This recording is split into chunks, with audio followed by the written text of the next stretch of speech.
Hi friends, আমি পুতুল। আমার কিশলয় চ্যানেলে আপনাদের সকলকে স্বাগত। আবার একটা কবিতা নিয়ে চলে এসেছি, জীবনানন্দ দাশের কবিতা আবার আসিব ফিরে। আবার আসিব ফিরে ধান ছিঁড়েটির তীরে, এই বাংলায় হয়তো মানুষ নয়, হয়তো শঙ্খচিল শালিকের বেশে, হয়তো ভোরের কাক হয়ে এই কার্তিকের নবান্নের দেশে, কুয়াশার বুকে ভেসে একদিন আসিব এই কাঁঠাল ছায়ায়। হয়তো বা হাঁস হব, কিশোরীর ঘুঙুর রহিবে লাল পায়, সারাদিন কেটে যাবে কলমির গন্ধ ভরা জলে ভেসে ভেসে।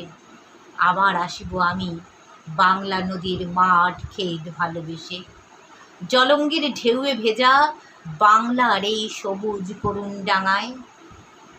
হয়তো দেখিবে চেয়ে সুদর্শন উড়িতেছে সন্ধ্যার বাতাসে, হয়তো শুনিবে এক লক্ষ্মী পেঁচা ডাকিতেছে শিমুলের ডালে, হয়তো খইয়ের ধান ছড়াইতেছে শিশু এক উঠানের ঘাসে।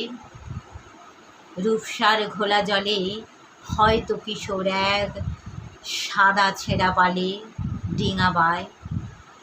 রাঙা মেঘ সাঁতরায়ে অন্ধকারে আসিতেছে নীর, দেখিবে ধবল বক, আমারে পাবে তুমি ইহাদের ভিড়ে।